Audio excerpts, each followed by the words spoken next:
Hey, so most people think if their financial assets are locked away with reputable financial institutions that the money's safe. But the reality is there's some important vulnerabilities that put that money at risk and danger. And I want to talk about it particularly in the context of an elder person or someone that's suffering, slipping a little bit, maybe some dementia, some Alzheimer, forgetfulness, vulnerability to undue influence.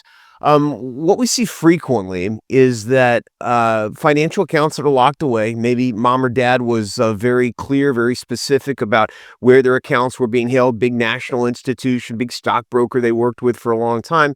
And they had some clear beneficiary designations on there. When I die, I want it to go to my spouse. When I die, I want it to go to my kid, or I wanted to split to my kids 50-50. But what happens is the elder starts to slip a little bit. We start seeing those advanced signs of Alzheimer's, dementia, some of the other organic problems of capacity and cognition. And that's when they become ripe for abuse, exploitation, making changes on accounts.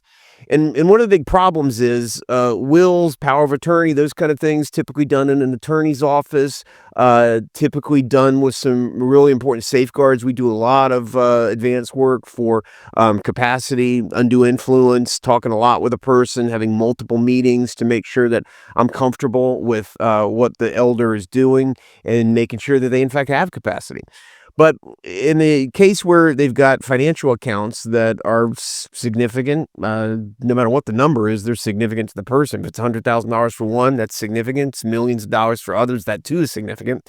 But what can happen is with mere changes to forms that are faxed in, that are emailed in, sometimes, oftentimes, not even with notary or anything else like that, the entire assets of the elder person can be switched from one person to another. So that's something that we're seeing more and more. The financial institutions have some oversight protocols, but they're not in person, and the protocols are not anywhere near what they need to be in order to protect the elder person from exploitation of abuse. That's where the autopsy of this comes in later, or pursuing claims for undue influence and elder abuse and exploitation comes in.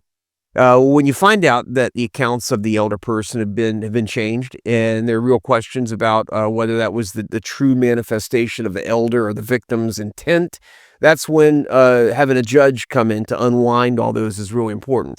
We do a lot of advanced work in that, and then the consumer always has the right to do an injunction. Judge can award that relief directly without involvement of an attorney.